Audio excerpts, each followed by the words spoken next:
가을배추처럼 소금에 절인 듯 처지고 겨울 들판처럼 허전하고 쓸쓸한 날들을 종종 마주치게 된다. 배일 듯 절인 그런 날, 이 매실청 와인 한 잔이면 그래도 허투루 살지 않았던 나의 기억들이 내게 달려와 줄 것 같다. 그래도 괜찮다 안아주며 등을 토닥여줄 것만 같다.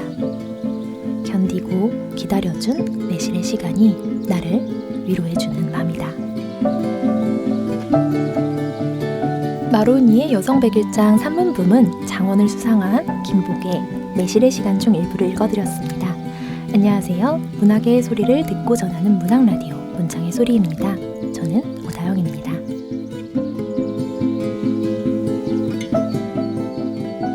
795의 1부는 마로니의 여성백일장 수상자 특집으로 진행됩니다. 마로니의 여성백일장은 1983년부터 개최되어 온 여성백일장입니다. 오랜 역사를 자랑하는 만큼 한국 문학의 저변을 넓히는 데 기여해온 행사인데요. 오늘은 2024년 제42회 마로니의 여성백일장에서 시 부분과 소설 부분에서 장원을 수상하신 김도원, 기복의 두 분 수상자분을 모셨습니다. 안녕하세요. 안녕하세요. 긴장하고 계신 모습이 역력한데요. 청취자, 문장의 소리 청취자분들께 자기소개 한번 부탁드릴게요. 먼저 도원님. 안녕하세요. 시 부문 수상자 김도원이라고 합니다. 만나 뵙게 돼서 영광입니다. 네. 안녕하세요. 산문 부분 상을 수상한 김복애라고 합니다. 반갑습니다. 네. 수상을 너무 축하드립니다. 그 백일장 현장에 저와 여기 저희 연출진 분들이 모두 계셨어요. 네. 그래서 당시 수상 소감도 현장에서 들을 수 있었는데요. 그 감동과 애정을 가지고 바라봤었는데 이렇게 문장의 소리에서 만나게 돼서 너무 반갑습니다. 혹시 저희 문장의 소리 이전에 청취해 본 적이 있으신지 궁금한데요. 저는 일단 청취 경험이 없었는데 이번 기회에 알게 돼서 되게 좋았어요. 그리고 뭔가 평소에 좋아했던 시인님들, 신혜옥 시인님과 그리고 황정은 소설가님의 방송도 이번에 들어보게 되었는데 되게 집에서 휴식할 때 들을 수 있어서 너무 좋은 방송이라고 생각했습니다. 감사합니다. 저희가 노리는 바고요. 네. 예, 저도 김도원님처럼 시상을 하고 관심을 갖고 하다 보니까 이제 알게 되었는데요. 오프닝 때 우다영 진행자님이 이렇게 읽어주시는, 낭독해주시는 걸 들으면 묘하게 빠져드는 매력이 있으시더라고요. 그리고 그 나오신 분들한테 너무 편하게 잘 맞춰주시고 이야기를 진행해 주셔서 정말 재밌게 들었습니다. 제가 이 방송을 녹음할 때는 귀막에 이어폰을 끼고 있는데요. 부끄러우면 눈을 가릴 수밖에 없더라고요. 부끄러운데 귀를 가릴 순 없어서요. 이렇게 눈을 가리는데 감사드리고요. 시상식에서 이제 떨리게 수상소감을 말씀하셨던 모습이 기억이 나는데요. 네. 혹시 혹시 그날의 느낌 여전히 간직하고 계신지 궁금합니다. 장원이라는 발표를 들었을 때 상황과 마음에 대해서 한번 들어보고 싶습니다. 보계 작가님 먼저 말씀해 주세요. 백일장이 지난 지 2달이 다 돼가는데도 네. 여전히 꿈을 꾸고 있는 것만 같습니다. 길을 가다가도 웃고요. 일을 하다가도 웃고. 정말 언제 이렇게 행복한 시간이 있었나 싶게 행복한 하루하루 보내고 있고요. 그때 시상식에서 제 이름을 딱 불렸을 때 순간을 떠올리면 지금도 벅차오릅니다. 특히 제가 작가님들을 너무너무 다 존경하는데 그분들이 다 나오셔가지고 잘하셨다고 칭찬해 주시는데 정말 감동도 감동이었습니다. 저희도 좀 앞줄에 앉아서 이렇게 백일장이다 보니까 시상자분이 집에 가셨을 수도 있겠다 이런 생각하면서 꼭 있으셔야 되는데 하면서 기다렸는데 마지막에 대상은 불리잖아요. 장원분이 나오셨을 때 있으시구나 기쁘다 하면서 나오는 모습을 눈에 담았었습니다. 그리고 수상성도 너무 감동적이었고요.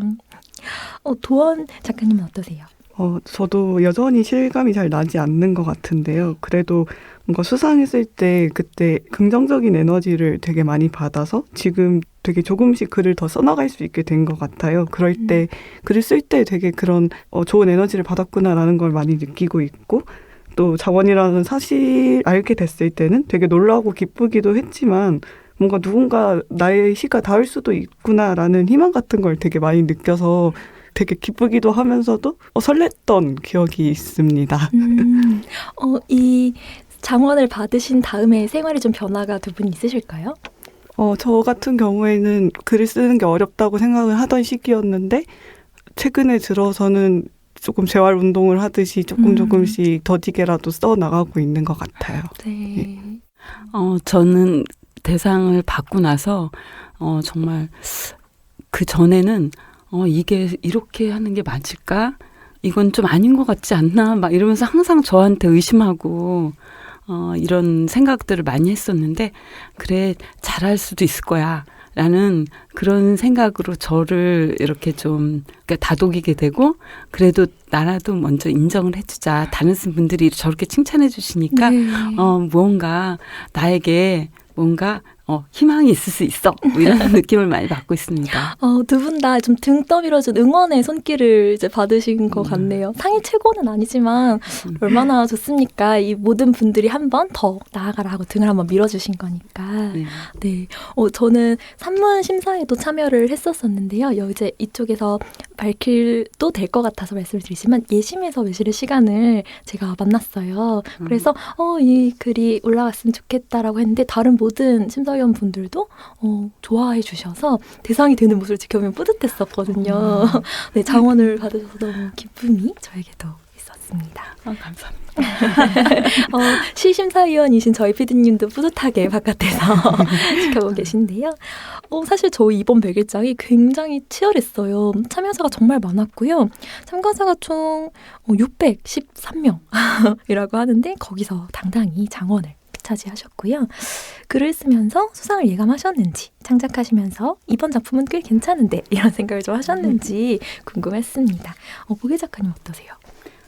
글을 써야겠다 이렇게 생각한 후에 갑자기 매실이 저희 집 문 앞에 딱 배달되었던 그 시간으로 쑥 날아가는 것 같더라고요.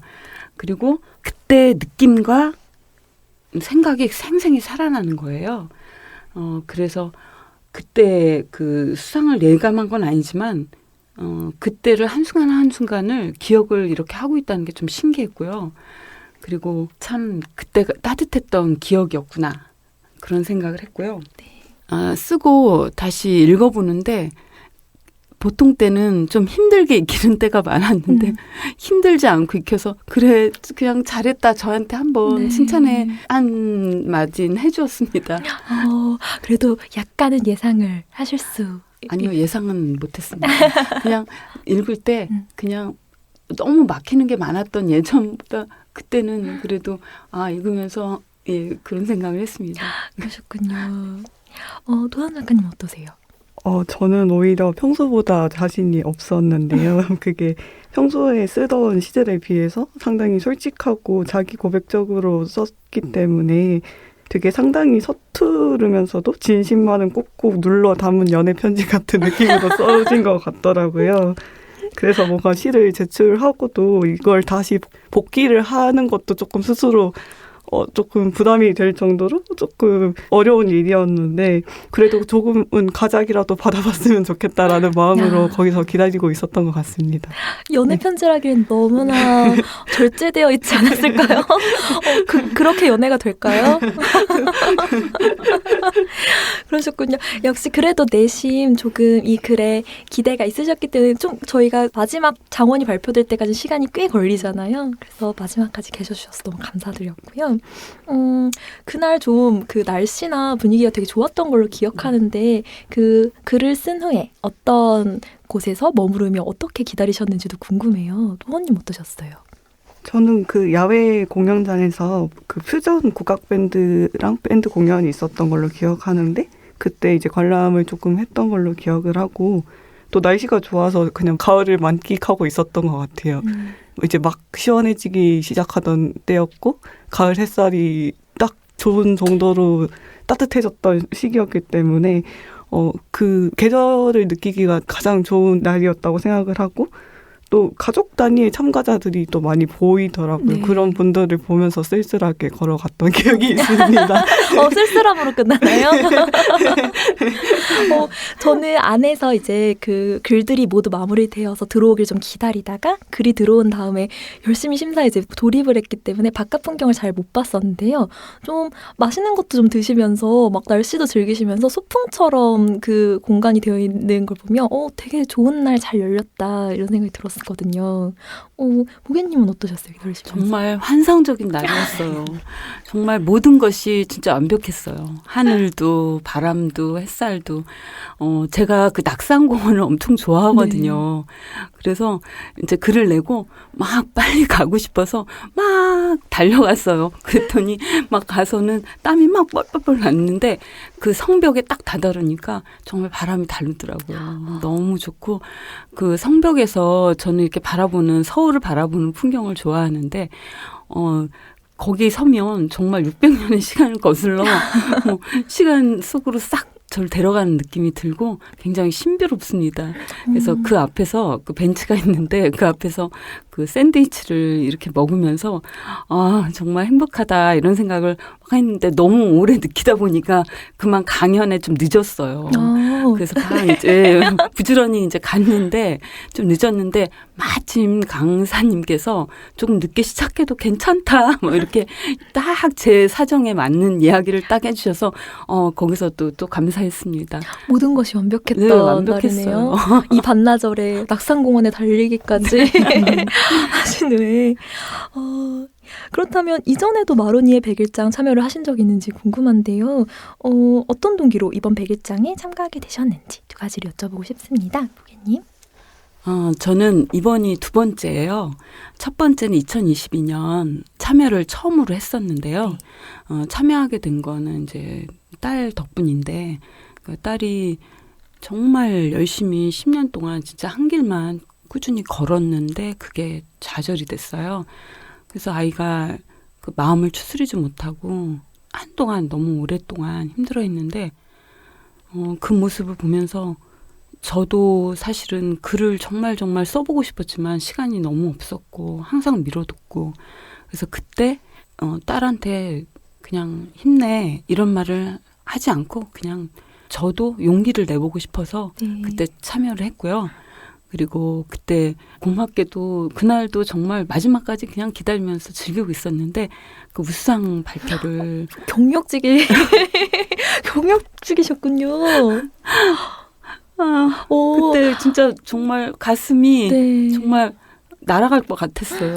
근데 정말 어떤 이 계기가 있었는데 이제 작가님에게도 따님에게도 너무나 좋은 선물이었을 것 같아요. 네, 그때 마침 글쓰다 딸을 불렀는데 딸이 너무 좋아해주고 그래서 더 용기를 얻어서 이번에 작년에는 참여를 못하고 올해 두 번째 참여를 했어요. 그러면 확률이 엄청나시네요. 100% 확률로 지금 상을 수상하고 계시는데 너무 감사하죠. 진짜 이거 꿈 같고 믿어지지가 않고 정말 행복한 하루하루입니다. 글은 꿈 같은 걸 다 글자로 증거로 남겨두잖아요. 그래서 좋은 것 같아요. 이미 매실의 시간이 남아있고 이렇게 수상하셔서 저 얘기도 너무 멋진 얘기를 들려주셔서 그럼 어떤 축하 파티를 하고 넘어갔는지 궁금합니다. 따님과 함께. 딸하고는 늘 같이 많이 다니는 편이거든요. 그래서 이제 둘이 이제 뭐 서울 나들이 좀 하고 그래서 가족 다 함께 모여서 작은 조촐한 파티도 했습니다. 그리고 우수상 후에 이번엔 장원을 받으셨는데 따님이 뭐라고 또 축하를 해주셨나요? 저를 쫓아다니면서 대상 보게씨 뭐 이렇게 불러주더라고요. 그러면서 대상 받고 왔더니 저를 꼭 이렇게 안아주더니 아무도 봐주지 않았는데 엄마가 포기하지 않고 이렇게 해줘서 엄마가 자랑스럽다 이런 얘기를 했어요. 제가 평생 듣고 싶어 했던 말인데 딸에게 그것도 제일 사랑하는 딸에게 들어서 굉장히 감동적이었던 기억이 납니다. 저희가 글 쓰는 일이 이렇게 많은 사람의 마음을 충만하게 내 글이지만 우리 모두의 마음을 충만하게 사실은 읽는 저희도 마음이 차올랐거든요. 그런데 이런 내막이 있으셨더니 정말 자랑스럽습니다. 네. 감사합니다. 도훈님은 어떠세요? 참가를 이전에도 해보신 적 있으실까요? 네, 저도 똑같이 두 번째 참여고 이게 네. 놀랍게도 저도 2022년에 시 부문으로 참여를 한 적이 있었어요. 네네. 근데 그때 저도 생애 처음으로 이런 백일장에 나가본 거였는데 그때는 제가 가작을 받았던 걸로 기억을 해요. 정말 경력이 모두 있으신 분들이 이번에 1등을 하셨군요. 그때는 근데 시를 그 시제에 맞춰서 써야 된다는 어떤 강박이 있어서 되게 시를 쓸 때 그냥 시를 예쁘게 쓰려고 하는 그런 집착을 좀 했던 것 같아요. 그래서 시는 되게 만족스럽게 나왔던 것 같은데 그때 이제 상을 받기 위해서 기다리면서 장원 받으신 분의 시를 들었을 때 이제 마음을 울리는 무언가가 있는 거예요. 그걸 느끼고 나는 아직 갈 길이 멀구나. 그걸 그때 많이 느꼈던 것 같고 그래서 나도 다른 사람의 마음에도 닿을 수 있는 시를 써보고 싶다라는 생각을 그때 많이 했던 것 같습니다. 그래서 이번에 연애 편지 같은 마음으로 근데 연애를 이렇게 차분하게 한다는 건 조금 절박한 아닙니다. 제가 연애에서 어떤 조언을 하겠어요. 네. 그러셨군요. 그렇다면 글재에 갇힌 채로 예전에 시를 썼는데 이번에는 지우개를 받으시고 좀 어떤 마음이셨는지 궁금해서 이런 질문을 드려보고 싶습니다. 처음 글재를 받으셨을 때 어떤 생각을 하셨는지 들어보고 싶고요. 도원님은 지우개 그리고 보개님은 기다림이라는 글재를 선택하셨는데 이것으로 글을 쓰겠다고 생각하신 이유도 함께 말씀해 주시면 감사하겠습니다. 저는 일단 그 글재가 4가지가 있었는데 가장 이끌림을 느낀 것은 지우개였고 그 이끌림을 느끼는 기준은 질문이었던 것 같아요. 질문이 생기는지가 중요했던 것 같은데 나는 왜 지우개를 다 써본 적이 없을까라는 생각이 좀 들더라고요. 그런데 뭔가 지운다는 건 있었던 일 그리고 틀린 것을 인정하는 일이라는 생각이 좀 들었고 지운다는 일은 뭔가 용기 있는 작업같이 느껴졌어요. 그리고 지우개질에서 생기는 어떤 역동적인 움직임이라던가 지우개 가루, 찌꺼기 같은 것들도 모두 인정해서 나오는 몸부림처럼 느껴졌던 게 저에게 어떤 착안을 주었던 것 같습니다. 그런데 이제 최근의 어떤 사회의 현상들은 되게 새로 시작하는 것을 익숙하다고 생각을 했어요. 그래서 이런 것들 조금 경계하는 마음에서 조금 대비시켜보고자 이런 시를 좀 구성을 했던 것 같습니다. 바로 보자마자 고민 없이 지우개로. 네, 바로 선택했습니다. 네, 마음의 이끌림으로 네. 연애처럼.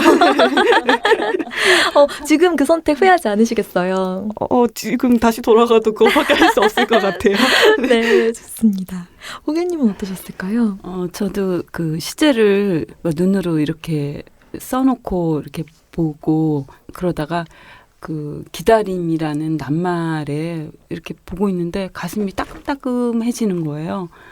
그래서 생각해 보니까 정말 많은 기다림이 있었구나 이런 생각이 들더라고요.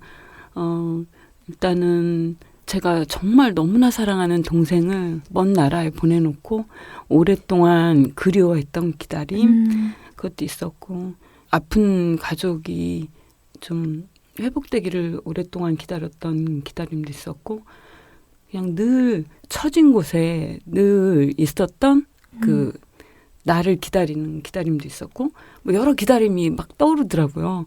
근데 갑자기 가장 최근이고 가장 달콤하고 저에게 빠른 기다림의 답을 줬던 매실이 떠올랐습니다. 네. 그리고 정말 오랫동안 그 향기가 정말 가시지가 않았어요.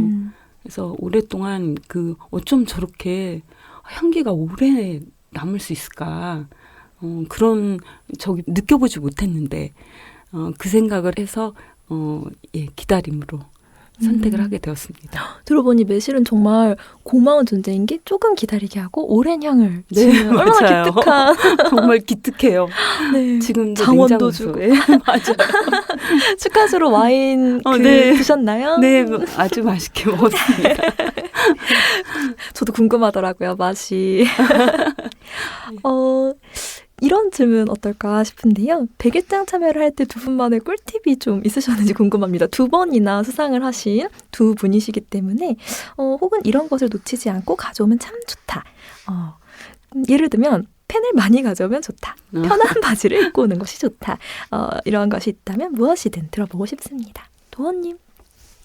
저는 일단 글 쓰는 환경을 평소와 가장 가깝게 꾸리는 게 제일 좋지 않을까라는 생각이 들었는데 네. 평소와 제일 가깝게 꾸리거나 아니면 가장 편안한 상태에서 쓰시는 게 제일 좋을 것 같아요. 저는 평소에서 카페 같은 데서 글을 많이 쓰는 편인데 이번에 두 번째 쓸 때에는 카페에 찾아가서 볕이 잘 드는 자리에 앉아서 평소에 쓰듯이 그냥 쓰던 필기구, 쓰던 노트 다 가져와서 편안하게 쓰려고 노력을 많이 했던 것 같습니다. 그리고 예전에 처음 참여했을 때는 제가 착오가 많아서 뭐 볼펜만 써야 된다 이런 생각이 있었는데 생각보다 그런 제약이 많이 없었더라고요. 그래서 연필을 써도 자유롭고 지우개를 써도 자유롭고 뭐 화이트 펜을 써도 자유롭기 때문에 뭐든지 참가자분께서 편한 대로 챙겨오시는 게 제일 좋을 것 같습니다. 정말 팁을 주셨네요. 다음 마로니의 여성 백일장 참여자분들께 그런 거 제한 없으니 마음껏 사용하라는 마치 그 수능을 준비하는 모의고사를 똑같은 시간에 일어나서 푸는 방식 어떤 필기구를 세팅을 하는지 이런 팁들을 정말 실질적 팁을 주셔서 놀랐습니다.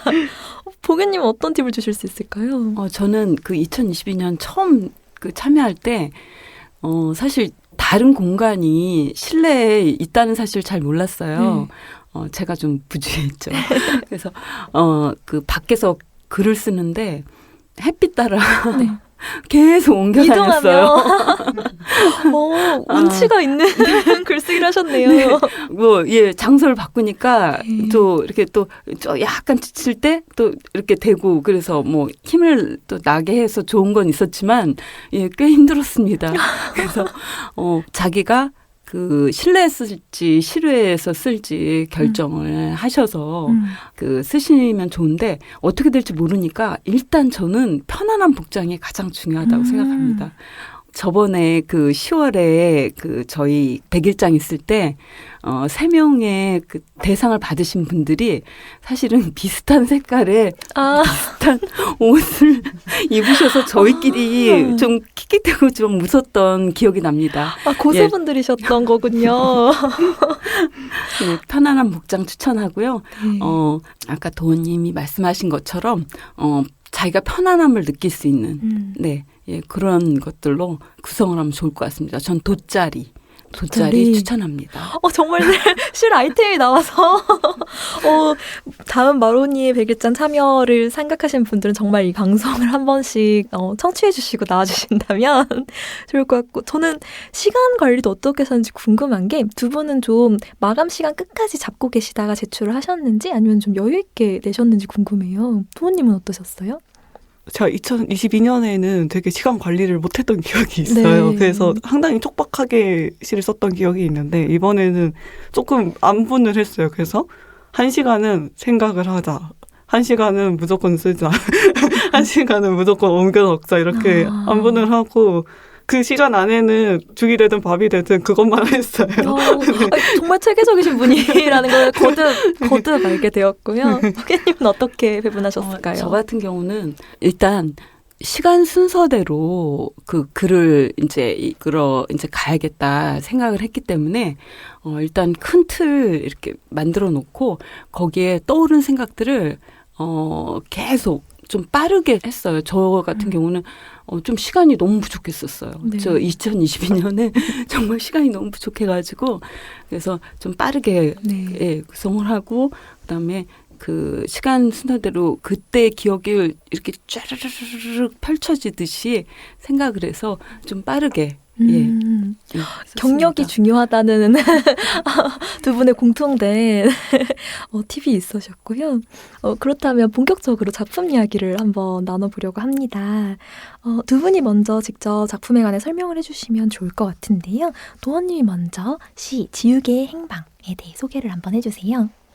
저는 일단 지우개를 소재로 쓴 시고요. 아까 제가 소개를 다 해버린 것 같은데 네. 결국은 그냥 지운다는 것과 새로 시작한다는 것 그리고 다시 시작한다는 것 이 세 가지의 차이를 되짚어 보면서 저는 이전에 있었던 일들을 정확하게 기억을 하려고 노력하는 사람이 되고 싶었다라는 마음으로 시를 썼던 것 같습니다. 그런 마음으로 시를 표현을 했고 읽는 분들도 조금은 그런 마음으로 읽어주셨으면 좋겠다는 생각을 했던 것 같습니다. 네. 네.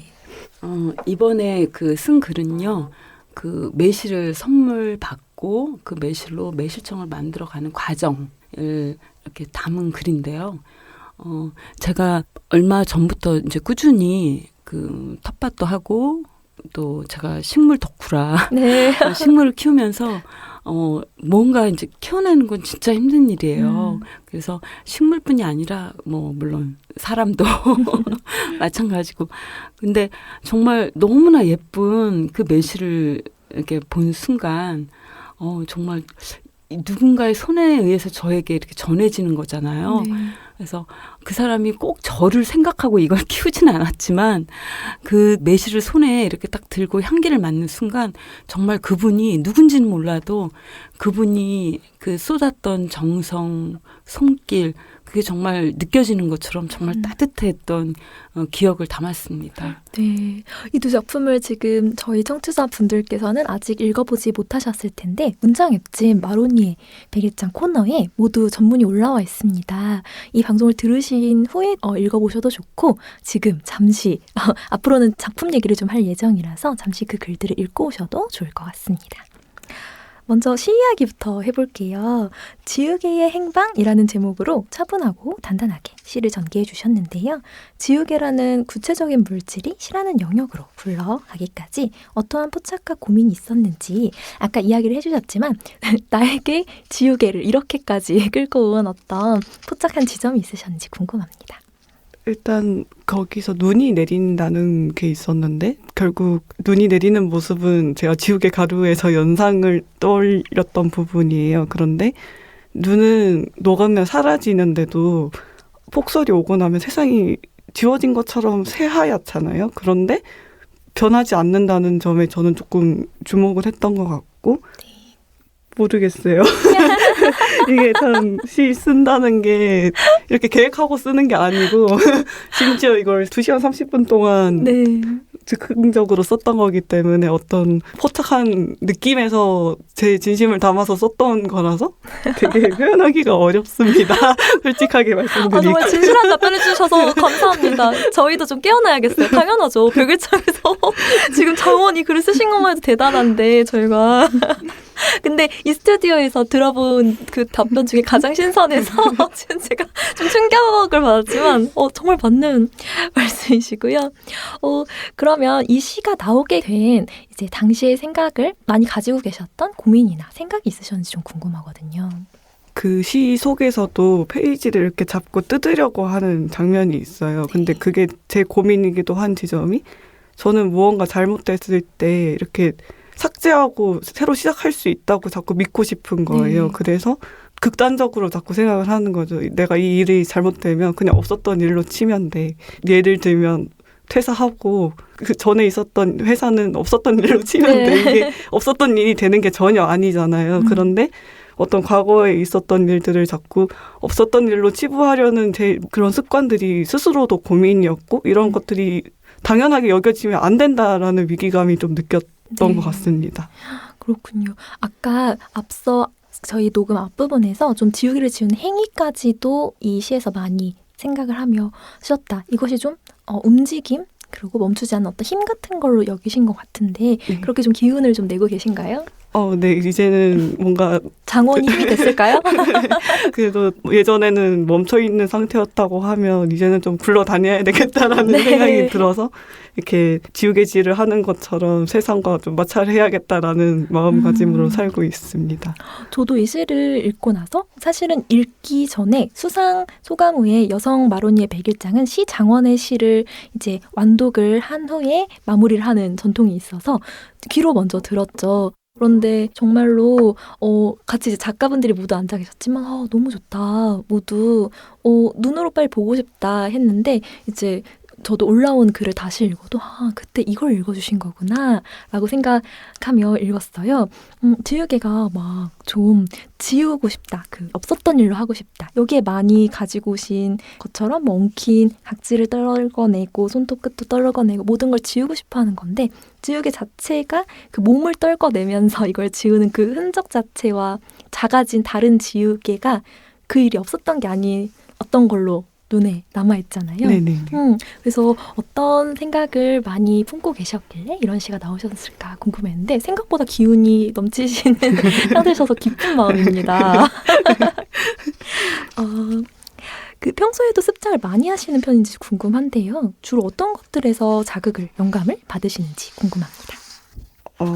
일단 습작은 많이 할 때는 한 달에 2-3편, 시 같은 경우에는 2-3편을 하고 잘 하지 못할 때는 한 편도 못할 때도 있지만 시를 못 쓸 때는 저는 에세이나 소설 같은 것도 써보려고 노력을 하는 편이고요. 제가 쓰고 싶어하는 이야기들은 보통은 뭔가 사물에 대한 이야기들인 것 같아요. 그래서 지우개라는 것도 꽂힐 수밖에 없었던 게 저는 되게 사물과 대화할 수 있다고 생각하는 사람이라서 예를 들면 이렇게 삐딱하게 놓여있는 시계가 있다 하면 이 시계는 그 다영님을 이렇게 바라보고 있구나 이런 것들을 포착하는 게 저는 재밌다고 느껴지는 사람이라서 그런 것들을 항상 얘기하려고 하고 있습니다. 네. 그렇군요. 늘 쓰는 상태, 생각하는 상태셨군요.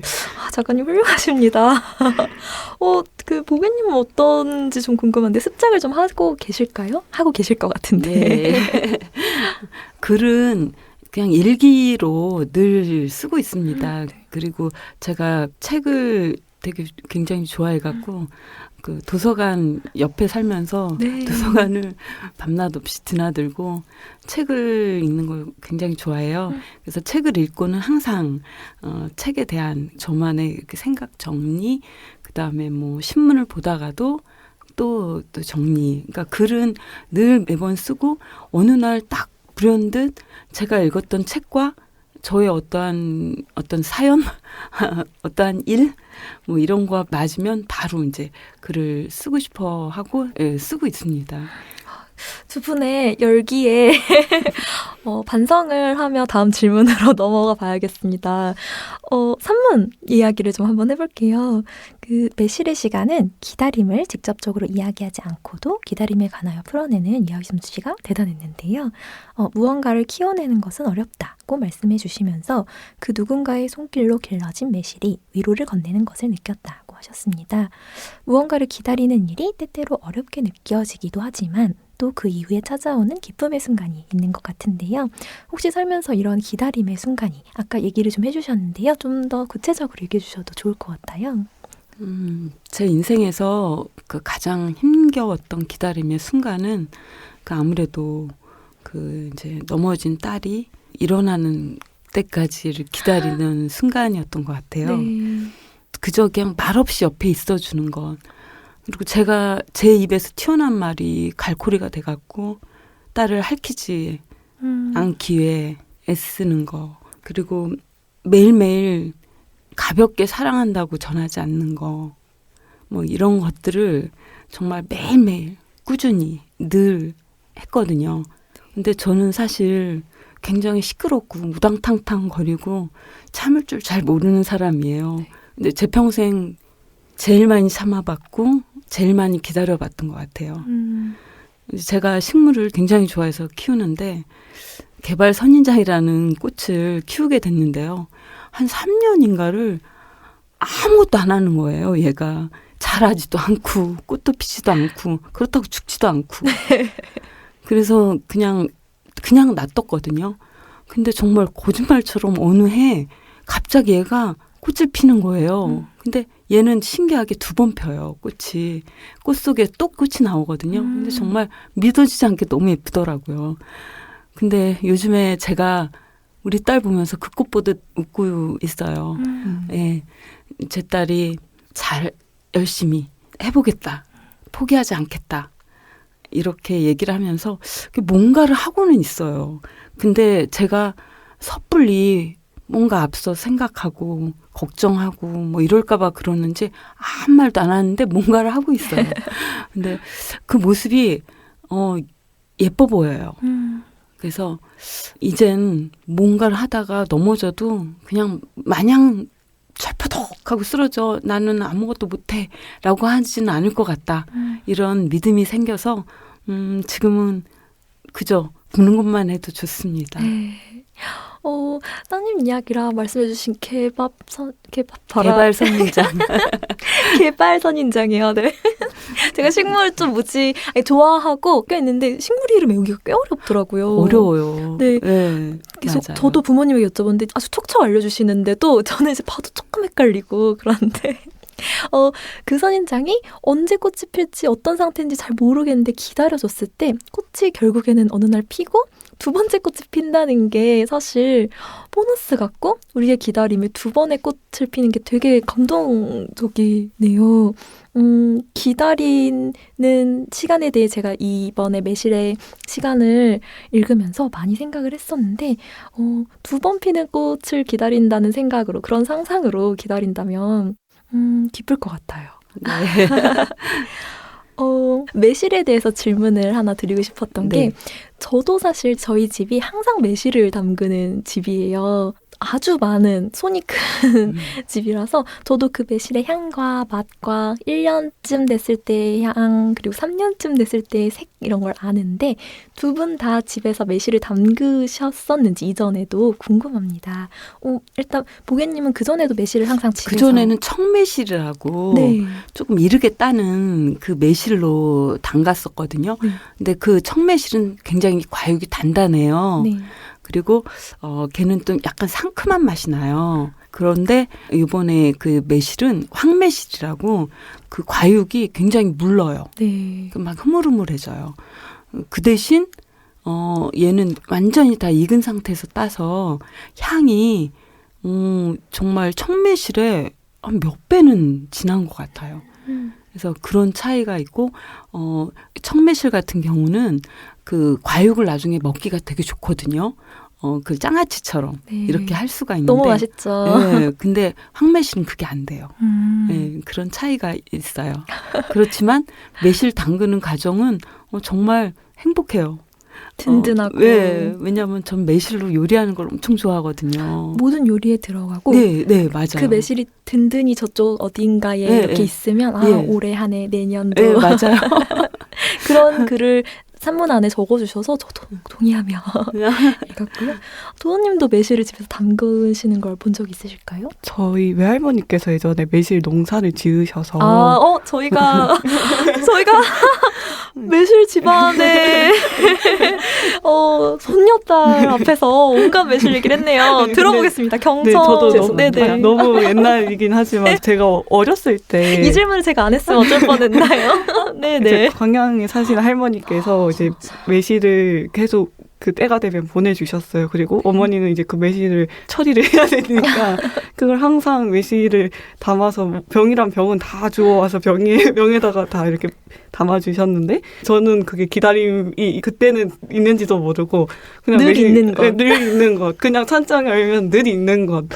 음료수 없으면 타 먹는 것 이렇게만 생각을 했던 것 같아요. 그래서 그때는 상당히 철이 없었던 것 같은데 지금은 이제 할머니께서 노쇠하고 나셔서 되게 건강이 안 좋아지셔서 더 이상 그 농사를 짓지 못하게 되셨어요. 그래서 제가 청소년 때부터는 아예 매실이라는 걸 구경조차 못했는데 그래서 이 글을 읽으면서 저도 어머니 생각이 되게 많이 났어요. 그래서 엄마도 되게 매실에 대한 어떤 이런 기다림의 순간들을 느꼈겠구나. 그리고 외할머니에 대한 어떤 생각들을 많이 했겠다. 이런 좀 추억에 젖는 시간이었습니다.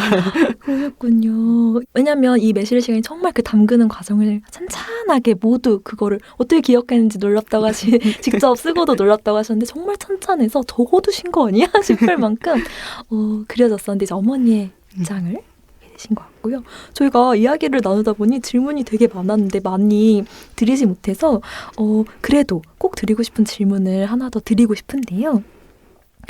언제부터 본격적으로 글을 쓰게 되셨는지 궁금한데요. 글을 쓰게 된 특별한 동기가 있으실 것 같은데 한 분씩 말씀해 주시면 좋을 것 같습니다. 일단 저는 어렸을 때부터 글 쓰는 거에 대한 관심은 있었지만 이렇게 본격적으로 쓰게 될 거라고는 생각을 못 했었는데 제가 말 주변이 별로 없어요. 지금 말하시는 거 보면 잘 아시겠지만 말을 잘 못해서 되게 글 쓰는 걸 좋아했고 그래서 블로그 같은 데다가 꾀작거리면서 일기나 뭔가 짧은 조각글 같은 걸 썼던 것 같은데 모르는 분들이 오셔서 이게 시냐고 물어봐 주시는 거예요. 그래서 저는 일기라고 쓴 건데 시냐고 물어봐 주시니까 되게 일기랑 시의 차이점은 뭘까라는 질문이 생겼던 것 같고 그리고 그러면 나는 시를 쓸 수 있는 사람인 걸까라는 생각에서부터 뭔가 시를 써보고 싶다라는 마음이 좀 들었던 것 같습니다. 그렇게 뭔가 시라는 것에 대해서 관심을 가지고 뭔가 쓰게 됐던 것 같은데 이게 이유를 찾기가 어려운 것 같아요. 지금 와서는 되게 생활처럼 되어버린 느낌이 있어서. 제가 두 분 훌륭하신 작가님들 앞에서 오늘 집에 돌아와서 저도 글을 쓸 건데요. 많은 생활을 배우고요. 우기님은 어떤 계기로 쓰게 되셨을까요? 글 쓰는 건 그냥 일기를 꾸준히 그냥 네. 써왔는데 2018년쯤이었는데 그때 어머니가 이제 팔순을 앞두고 계셨어요. 네. 근데 저희 어머니가 살아오신 이야기를 저는 맏딸이다 보니까 굉장히 많이 들었거든요. 정말 제가 마치 제가 경험한 것처럼 그냥 엄마의 그 기쁨, 뭐 슬픔, 뭐 이런 것들이 사실 굉장히 저 가슴에도 많이 있었어요. 그래서 엄마 팔순 기념으로 제가 많은 건 아니어도 몇 개의 글이라도 써서 엄마에게 이제 드리고 싶었는데 마침 도서관에서 그 자서전 쓰기 프로그램을 했어요. 네. 근데 보통 도서관에서는 뭐 한 3, 4회? 뭐 이 정도? 길어도 6회 정도까지 그 정도 짧은 스치듯 이렇게 강의가 있곤 하는데 그때는 정말 봄부터 가을까지 굉장히 긴 시간 동안 그때 참여한 그 분들이 거의 빠지지 않고 정말 굉장히 성실하게 선생님이 이제 내세요 그럼 내시고 고쳐오세요 그럼 고쳐오고 예, 그런 분들이었어요. 그래서 그분들하고 그 긴 시간 동안 있으면서 물론 선생님도 자기를 많이 내보이셨고 그때 참여했던 분들도 정말 이런 얘기를 여기서 해도 되나? 라는 생각이 들 정도로 정말 진솔하고 솔직한 이야기들을 많이 풀어서 서로 나눴거든요. 그때 진짜 글쓰기의 즐거움이 이거구나. 이거구나. 나누는 거. 그리고 내 안에 있는 것들을 모든 사람들은 모두 어느 정도는 다 느낄 수 있다. 서로 느낄 수 있고 위로해 줄 수 있다. 이런 생각이 들어서 그때 진짜 참맛을 느꼈던 것 같아요. 그래서 그때 이제 그분들 글을 엄청 많이 모아줬어요. 정말로 다행히. 그래서 책을 그냥 동호회식으로 그냥 이렇게 아주 귀엽게 책을 냈었는데 정말 저희 어머니께 드렸거든요. 네. 근데 저희 어머니가 한글을 잘 못 읽으세요. 근데 그 책을 읽으려고 한글을 막 띄엄띄엄 배우셔서 정말요? 머리맡에 놓으시고 네. 그거 밑줄치시면서 지금도 침대 위에 있어요. 그걸 이렇게 읽으시면서 잠을 드세요. 마치 자장가처럼. 그래서 정말 그때 참 잘했다. 그래서 네 편의 글을 썼는데 어머니께서 진짜 정말 네, 글쓰기 잘했다. 이런 생각이 네, 들었을 것 정말 같아요. 잘했다. 네, 그 생각을 그때 했습니다. 두 분은 글을 정말 아주 예전부터 그리고 앞으로도 쓰시리라는 믿음이 드는데요. 앞으로 어떤 글들을 쓰고 싶으신지는 꼭 들어보고 싶어요. 저희가 시간이 없어서 그래도 조금이라도 듣고 싶어서 도원님은 앞으로 어떤 시를 쓰고 싶으실까요? 시를 일단 쓰고 싶은데 네. 어떤 방식으로든 그냥 사람들에게 마음에 닿는 글들을 쓰고 싶고 또 되게 감각적으로 체감되는 시를 쓰고 싶다는 생각이 들어요. 그래서 딱 읽었을 때 뭔가 감각이 되는 것 같다? 진짜 피부로 느껴지는 것 같다라는 생각이 드는 그런 시를 써보는 것이 목표입니다. 네. 앞으로 새로운 시를 어디선가 또 볼 수 있기를 제가 기다리고 네, 있겠습니다. 감사합니다. 보기님은 앞으로 어떤 글을 쓰고 싶으실까요? 강영숙 작가님의 나이팅 클럽이라는 책이 네네. 있거든요. 근데 거기에 정말 주인공한테는 진짜 짐덩어리 같은 엄마였는데 정말 끝내 등단을 하는 이야기였어요. 근데 정말 담담하게 아주 쉽게 재미있게 써주신 이야기인데 저는 그때 가슴이 쿵 한 느낌이 들었어요. 근데 마침 그때 또 아는 분을 만나는데 이렇게 얘기하시는 거예요. 우리 엄마가 소설을 썼더라고. 그래서 그냥 하는 소린 줄 알았더니 결말까지 완결된 정말 소설을 쓰신 거야. 라고 말을 하는 거예요. 그 어머니의 나이가 70이셨는데 SF 소설을 완벽하게 써내신 거예요. 아, 물론 네. 뭐 이렇게 어디 내고 뭐 판매하고 이런 책은 아니었지만 정말 해보고 싶으셨대요. 너무 대단하셔서 너무 네. 읽어보고 싶네요. 전 진짜 눈물이 날 정도로 네. 감동을 했어요. 뵙지도 않았던 그 어머니는 정말 감동을 주셔서 감사하다고 인사를 할 정도로 저도 소설이 한번 쓰고 싶다. 근데 소설의 문체셔서 사실은 소설로 이거를 써서 내셨어도 왜냐면 소설, 에세이 둘 다 가능했었잖아요. 둘 다 충분히 가능하지 않으셨을까. 그래서 꿈을 꾸게 되었습니다. 네. 무게님의 글도 제가 기다리고 있겠습니다. 저희가 낭독을 그래도 꼭 들어보고 싶어서 낭독의 시간을 한번 가져보려고 하는데요. 먼저 시부분 장원작 지우개의 행방부터 들어보도록 하겠습니다. 지우개의 행방. 나는 지우개를 잘 잃어버린다. 마른 세수를 한다. 나를 흔들어 깨우는 움직임. 글자를 써내려가는 동안 눈이 내렸다. 일기장에 꾸며낸 하루가 가득하다. 창밖이 온통 새하였는데 굵어지는 눈보라 속에서 우리는 제자리를 지켰다.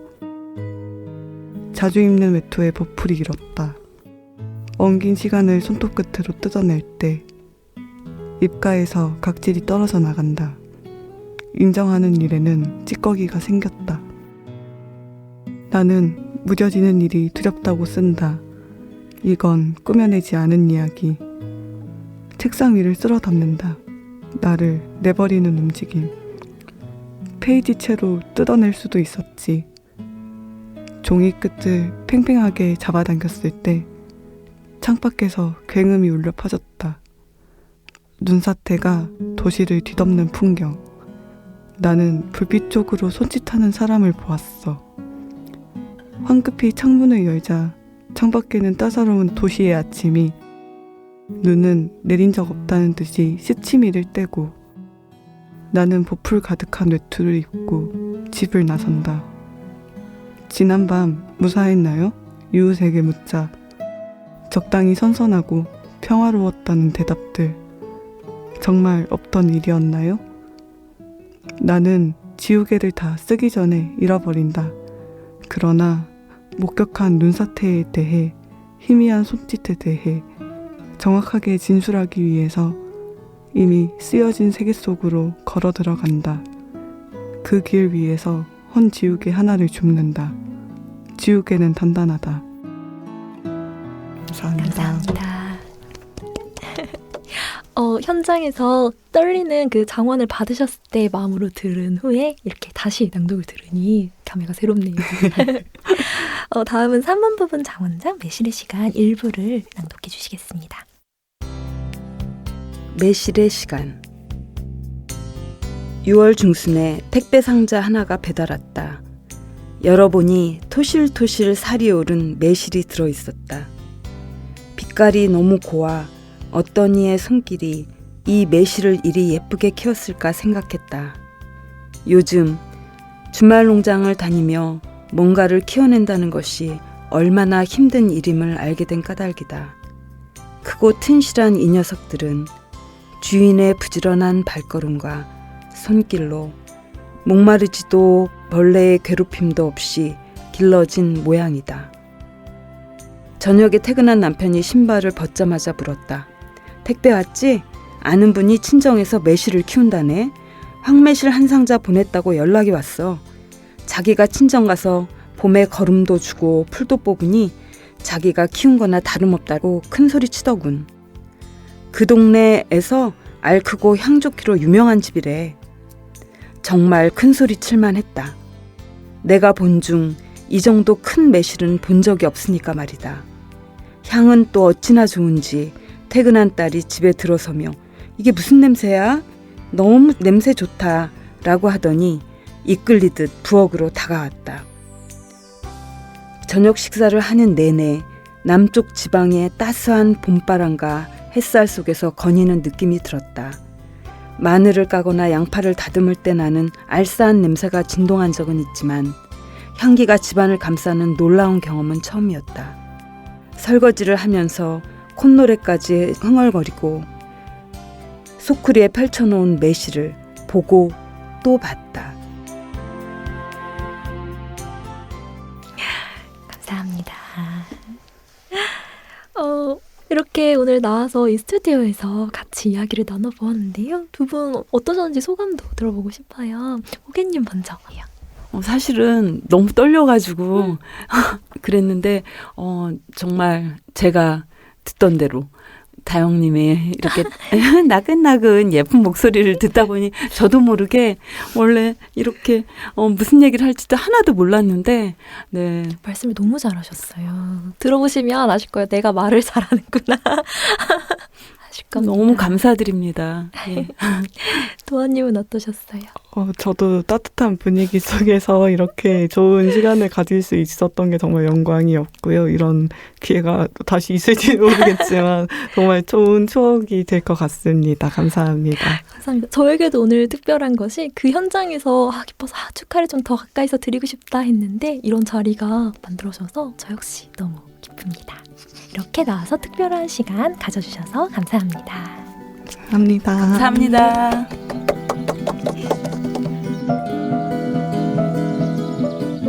저는 다음 주 795회 2부로 다시 인사드리겠습니다. 곳곳에 가닿을 문학의 소리를 상상하며 마칩니다. 저는 오다영이었습니다. 나무 향기가 좋아서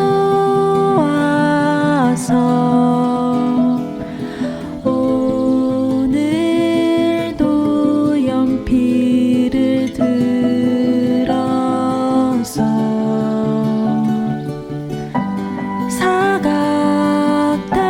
사각대는 소리 귀 기울이다 반가운 소식에 고개 들면 문학 라디오 문장의 소리